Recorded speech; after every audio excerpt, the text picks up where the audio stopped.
Good morning, everyone. Again, welcome back to the Win to PLAB Without Academy channel. So this is Harsha Kusetti. I'm going to talk to you about the tip number 2, to be precise. So this tip is about prioritization. One of the most common basic principles to be a successful as a professional is to be aware of how to prioritize things. Now let's talk about specifically in terms of PLAB2 exams and how do you actually prioritize. Now when I talk about prioritization, I would like to talk about how do you invest your time.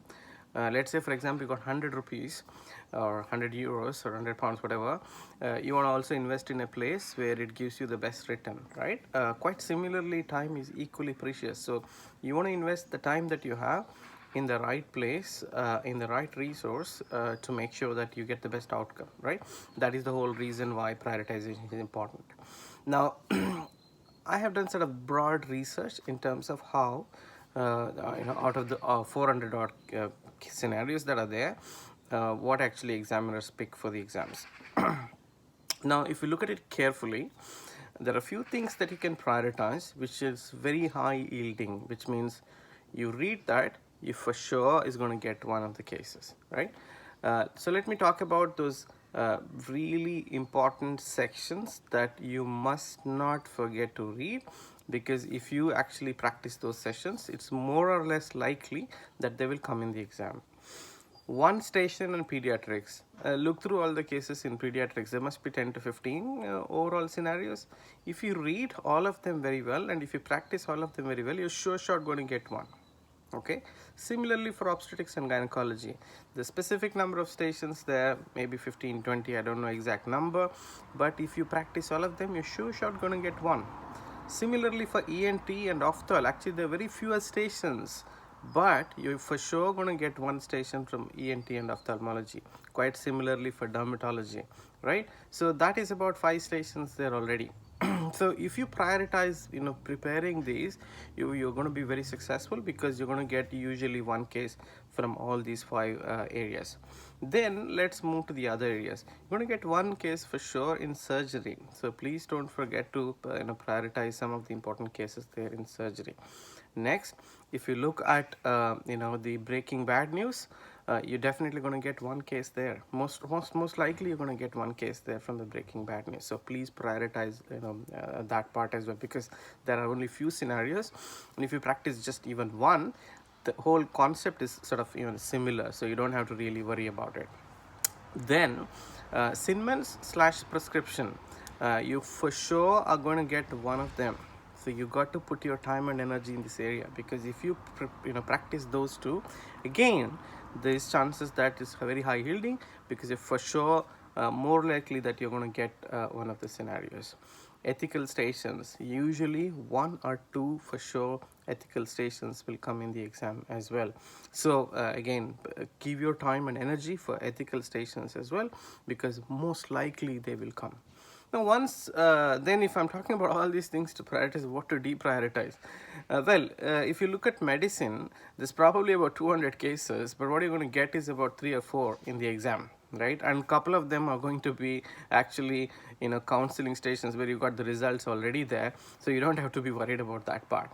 So if I were to deprioritize something, I would probably try and deprioritize reading these 200 stations just to get 4 or 5, right? And that is how you're going to prioritize for PLAB2 exams. Another very important prioritization is to prioritize the telephonic conversations. The reason I say that telephonic conversations is high on priority is because there are 5 or 6 stations coming these days in telephonic conversations. So you got to put your energy and time focusing on learning how to do telephonic conversations, because that will decide whether you're going to pass or not pass, and that will critically make a difference between a good outcome and a bad outcome. So focus on that, really important. Don't get too worried about Sinmans and mannequins, because there's hardly going to be 1 or 2 stations there. So again, you don't need to really get stressed and worried, oh, I haven't been there, I haven't seen this. Yes, so relax and calm down. because that is not high priority in terms of using your time in the best way. And really important thing in terms of one other that I missed out is teaching stations. And I can think of just few that you can count in your fingers, maybe cervical examination, speculum examination, the heparin injection, and then probably abdomen examination. So there are probably 4 or 5 stations which are teaching stations. Again, for sure one will come there, right? Now if I put all these 7 or 8 important things, there'll be one station for each one of them for sure is going to come in the exam. This is called as prioritization. Closer to the exam again, prioritize these stations. Okay, so let me repeat the ones that you need to prioritize. First, pediatrics, one case in a psychiatry, one ENT ophthalmology, one in dermatology, one breaking bad news, one teaching station for the students, one from ops and gynecology, one breaking bad news, couple of ethical stations, and then many of them will be telephonic conversations. So here I am already picking about 10 or 11 stations that are definitely going to come in the exam. This is how you must approach this exam. Life is all about prioritization. Pick your battles. You're not going to win everything, but you got to win what you require to win to actually win the overall exam. So win PLAB2.